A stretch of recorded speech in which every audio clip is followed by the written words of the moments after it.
if every day of one's life, if every hour and moment of our life, if it has to be a forward movement, if it has to be a process of growth and not stagnation, it is important that we are in constant communion with that which is the ultimate truth. In identifying ourselves with limited aspects of who we are identified with many things. If you… I've seen in the families sometimes, different people have different plates to eat. In case you change the plates and give, there will be a big argument. The plates don't taste, nor can you eat them. It neither tastes good, nor does it nourish you. But the plate, this is my plate, I will not eat in your plate, a very important thing. So anything that you touch, anything that you sit upon, anything that you set your eyes upon, you get identified. As you get identified with this thing and that thing and that thing, you're throwing your anchor, hoping your ship will go somewhere, it'll only sink. So satsangatve nisangatva means that if you're in communion with truth, your associations will be just associations, not attachments. You will know involvement in life, but you will not know entanglement in your life. Not because it's right or wrong. With brakes on, if you try to go somewhere, you'll burn yourself up. And then you think life is a miserable thing. Yes, if you have brakes fully on and try to drive, driving is a miserable process, no question about that. So if one has to constantly be on the move, if one has to let his life fly, not crawl, if one has to evolve, if evolution is an ongoing process for you, if your idea of evolution is only to the extent that Charles Darwin endorsed it, if that is all is the idea of evolution, that's one way to live. Little better than a monkey, but much more troublesome than a monkey, much more destructive than a monkey. If that is the idea of evolution, it's fine.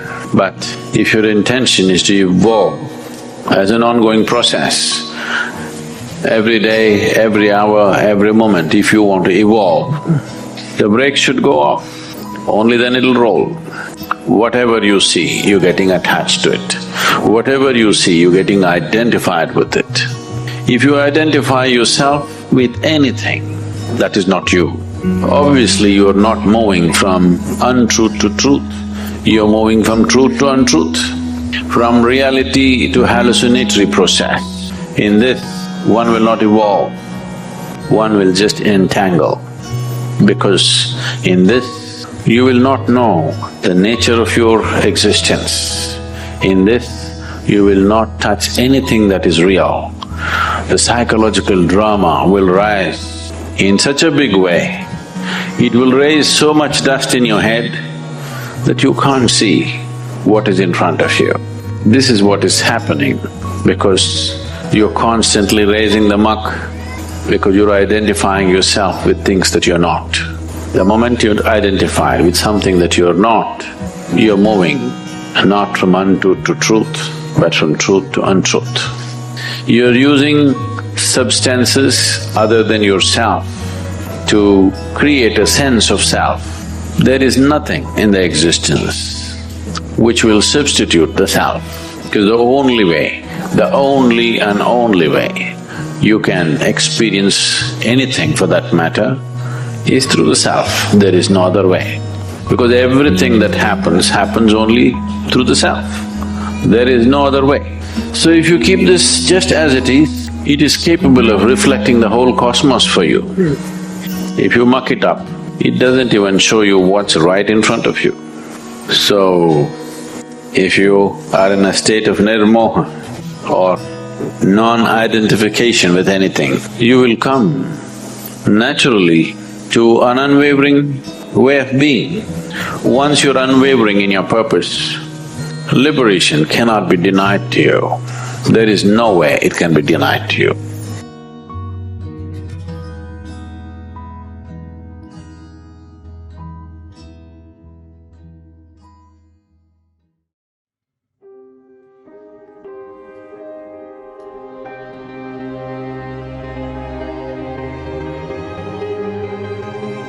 If you have a close look at your life, you would find that the main cause of suffering in your life, the main cause of the problems that you encounter at every step in your life is the mind.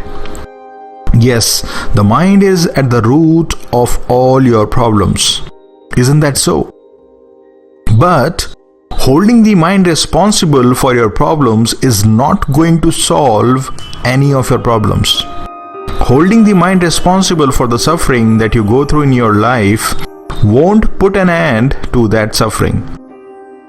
You can do away with your problems, you can get rid of your suffering only when you realize the nature of your mind.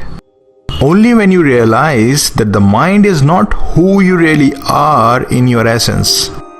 You are the consciousness, you are the awareness that express through this psychosomatic self, through this body-mind complex. You are the infinite consciousness, but through identification with thoughts, you start taking yourself to be this little limited self, bound by the laws of nature.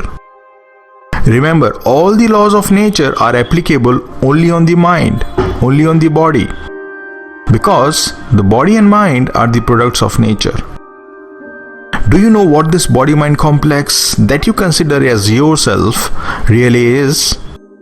The body and mind both are products of evolution. This physical body, this subtle mind that comprises all your thoughts and emotions and your intellect are the result of millions of years of evolution that nature has gone through. The thoughts that you experience within yourself, the thoughts that you consider as part of your personality, the thoughts that you take yourself to be are really a stage in the scheme of evolution of nature. The body-mind complex is at the peak of this order of evolution of nature. Human form is the best form in nature. Why? Because of the brain that it contains. It's only through the brain that the mind functions. It's only because of the brain that this beautiful phenomenon of thoughts have occurred. And without the thoughts, it would not be possible what humans have been able to do till now. But humans, instead of using thoughts for their spiritual growth, have become possessed by thoughts.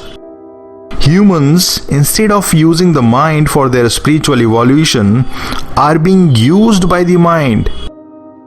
The mind, which is no more than a slave, have become the master. Hence, all your problems and suffering.